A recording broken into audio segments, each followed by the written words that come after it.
পেছনে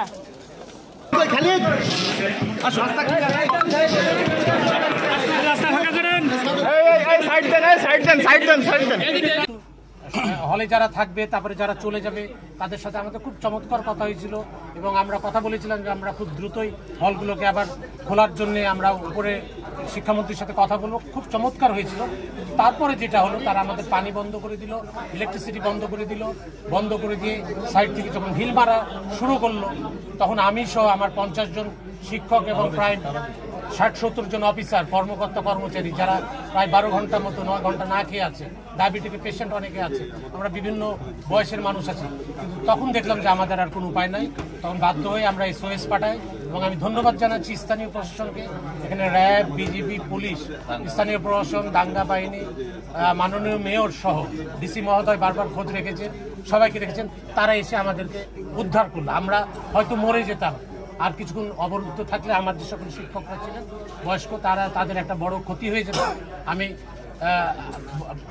এই সরকারকে, আমি মাননীয় প্রধানমন্ত্রীকে ধন্যবাদ জানাচ্ছি, তার বিশ্বস্ত যে সংস্থাগুলো আছে, বাহিনীগুলো আছে, যারা আমাদেরকে উদ্ধার করে একটা বাঁচার অন্তত আশায়।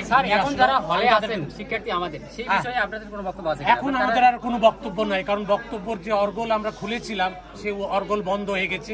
এখন প্রশাসনিক ব্যবস্থা নিবে। বললেন যে সাধারণ শিক্ষার্থীরা যারা ছিলেন তারা চলে গেছে, সেটা হলো আলোচনার একটা শর্ত হিসেবে, এবং আমরা প্রোগ্রাম করেছিলাম যে সন্ধ্যার পরে আমরা নিজেরাই হলে যাব, আমরা বেরিয়ে আসবো, গোসল করব, সবাই কিনে যাব। এখন সে বিষয়টাই নাই। এখন এই ক্যাম্পাসের পুরো দায়িত্ব প্রশাসনের হাতে, আমরা তাদের নির্দেশ অনুযায়ী চলবো। ধন্যবাদ।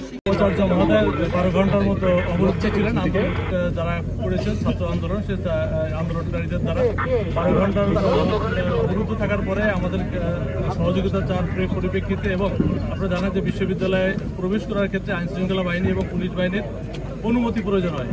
বিশ্ববিদ্যালয় কর্তৃপক্ষ যখন আমাদেরকে অনুমতি দিয়েছে, আমরা আমাদের ঊর্ধ্বতন কর্তৃপক্ষের সাথে কথা বলে সিদ্ধান্ত গ্রহণ করেছি যে বিসি স্যারকে উদ্ধার করার জন্য, এবং তার পরিপ্রেক্ষিতে আপনারা দেখেছেন যে এখানে পুলিশ সদস্য এখানে আছে, আরএমপি পুলিশ, রাজশাহী রেঞ্জের পুলিশ আছে, বিজিবি সেক্টর কমান্ডার উনি নিজে আছেন, বিজিবির সিও বিজিবি উনি নিজে আছেন এখানে, এবং আরএমপি ভারপ্রাপ্ত কমিশনার যিনি ওনার নেতৃত্বে সকল অফিসার ফোর্স এখানে আছে, এবং র্যাবের সিও সাহেব উনি নিজেও আছে।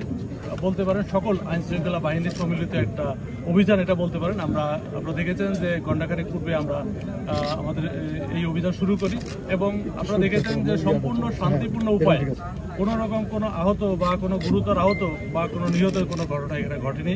আমরা একদম শান্তিপূর্ণ উপায়ে বিসি স্যারকে উদ্ধার করেছি, এবং সেই সাথে অন্যান্য শিক্ষক যারা অবরুদ্ধ ছিল তাদেরকে উদ্ধার করে নিরাপদে তাদেরকে বাসভবনে আমরা পৌঁছে দিয়েছি। বর্তমানে পরিস্থিতি পুলিশ এবং আইন শৃঙ্খলা বাহিনীর নিয়ন্ত্রণে রয়েছে এবং পরিস্থিতি শান্ত রয়েছে।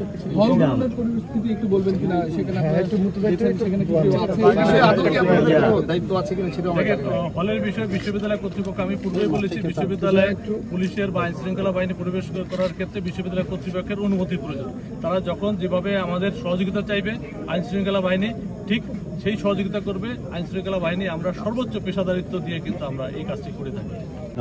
বিশ্ববিদ্যালয়ের সিন্ডিকেটের সবাই যে সিদ্ধান্ত হবে সেই সিদ্ধান্তের আলোকে প্রভোস্ট কমিটি আছে, বিশ্ববিদ্যালয়ের অন্যান্য যে কমিটি আছে, আইন শৃঙ্খলা অনেক বেশ কিছু কমিটিও আছে বিশ্ববিদ্যালয়ে।